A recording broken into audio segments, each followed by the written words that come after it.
Likuma projekts paredz palielināt atbildību, paredzēt lielāku naudas sodu un tiesību atņemšanu tiem transporta līdzekļu vadītājiem, kas pārsniedz ātrumu par 60, 70 un vairāk kilometriem.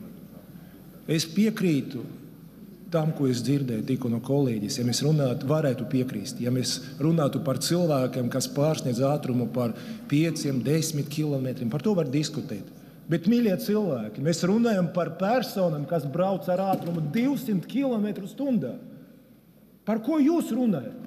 Vai jums ir saprotams likuma projekts? Es brīnos par cilvēkiem, kuri nelasot likuma projektu, stāstās par saviem iebildumiem.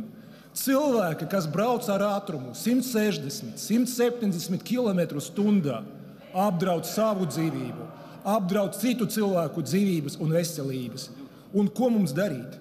Mums ir svarīgi šādas darbības novērst. Es no vairākiem cilvēkiem dzirdēju, ka viņus vajadzētu saukt pie krimināla atbildības. Es tam nevaru piekrist. Es domāju, ka mums vajadzētu tomēr piemērot administratīvu atbildību, bet sodiem jābūt bargiem. Un ir ļoti svarīgi, ka mēs piedāvājam šajos gadījumos atņemt tiesības vadīt transporta līdzekļus uz ilgiem gadiem. Un pat vairāk. Pēc tiem gadiem viņiem būs jākārto eksāmeni, viņiem būs jāpierāda, ka viņi ir spējīgi atbildīgi rīkoties, vadot transporta līdzekļus.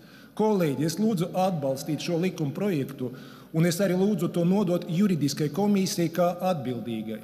Parasti ar ceļu satiksmes likumu strādā Tautsaimniecības komisija.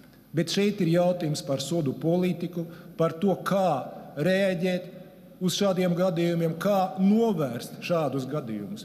Līdz ar to aicinu nodot juridiskai komisijai. Paldies!